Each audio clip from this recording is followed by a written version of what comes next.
What can you share with another? What kind of program, what kind of identity, what kind of brand? If they're going to be around you, there should be some change.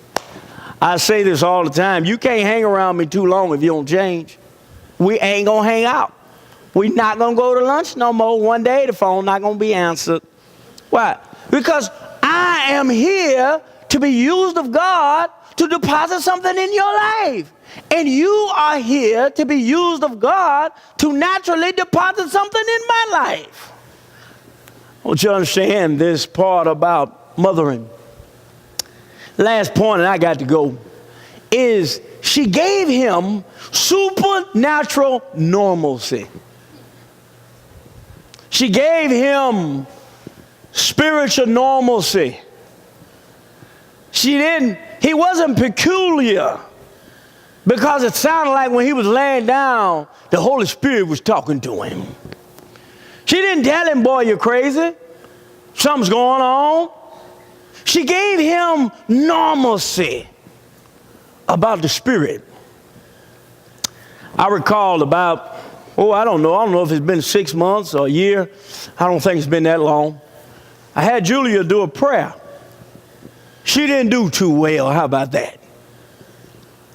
After service, I think it was only Carol and Stephen here along with my family. She and I had a tough conversation in the pastor's study.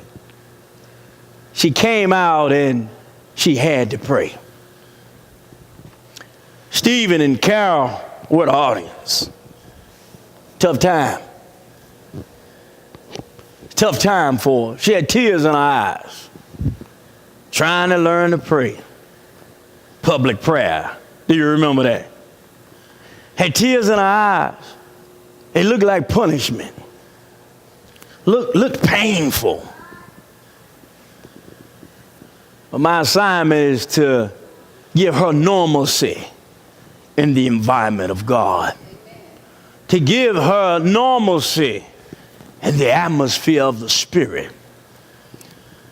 And now I can have her come up here right now and tell everybody what we talked about today, and she can pray and give you a blessing over your life, and we can walk out the door and go home.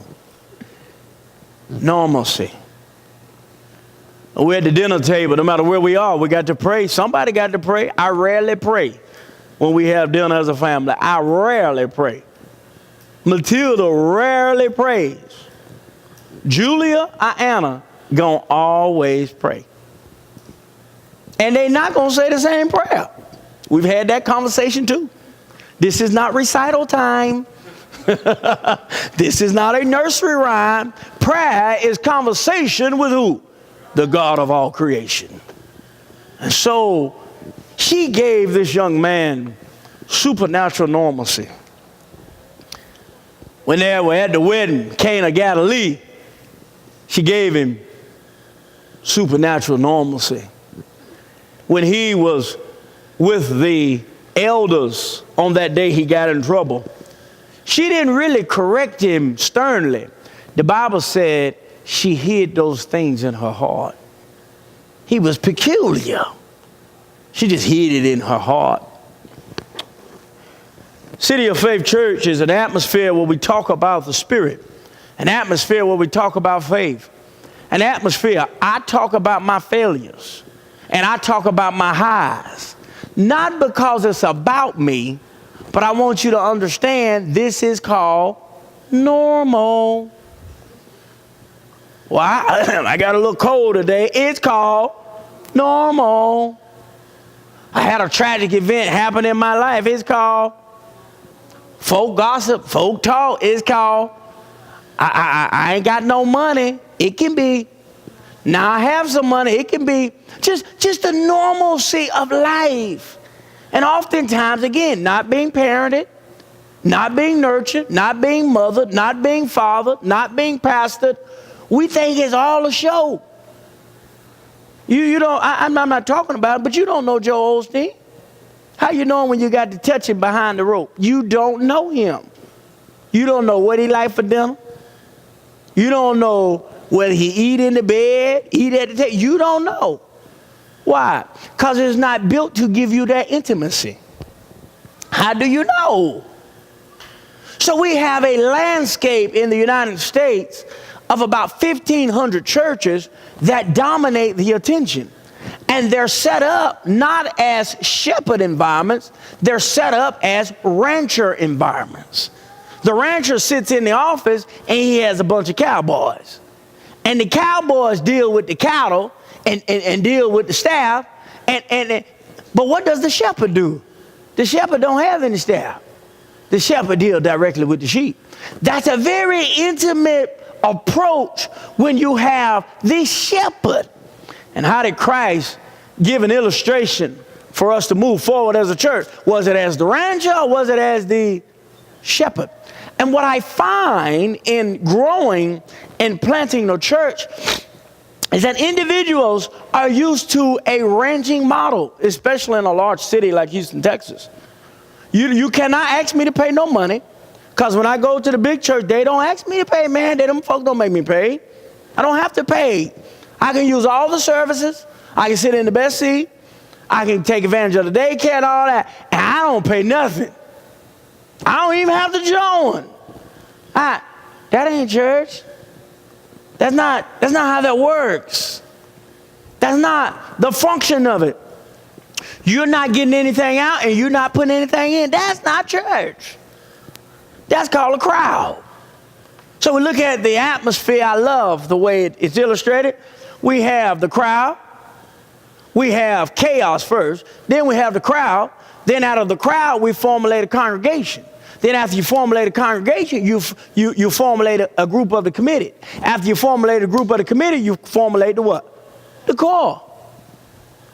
But what we have is a loud crowd, not a congregation. And all we want to do is be in the crowd. I hope I'm blessing somebody. I hope I'm helping somebody, because there's somebody listening to me by way of radio, by way of television.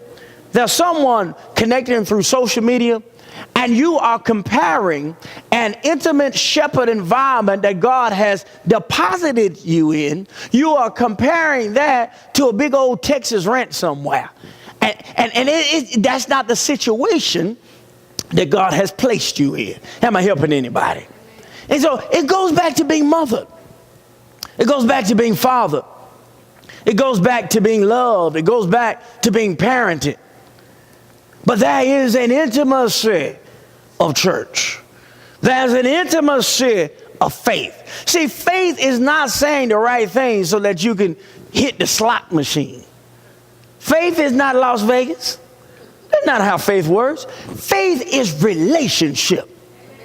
The individuals that are in relationship with me, they can call me late at night. It's not a problem. The individuals that are in relationship with me, I can have one piece of meal left on the plate and my belly is empty. But the relationship that they have with me says it's theirs. But you let a stranger knock on the door talking about they're hungry. Boy, if you don't get up off my porch, I got nothing for you. You ain't got nothing coming to you. Why? Because we're not in relationship.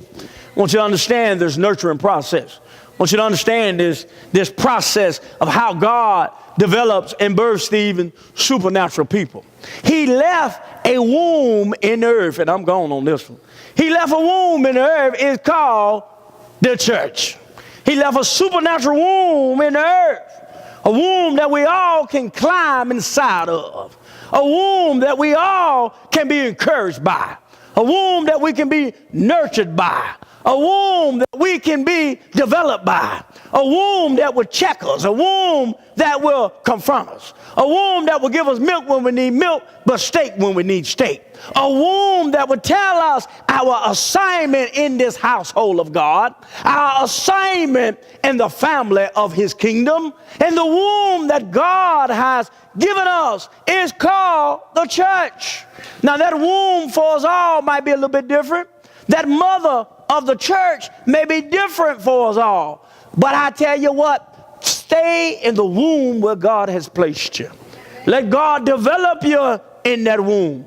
There is an anointing in my voice, an anointing in my teaching, an anointing in my words. But it's only for those who put me in their heart. Ooh, you got to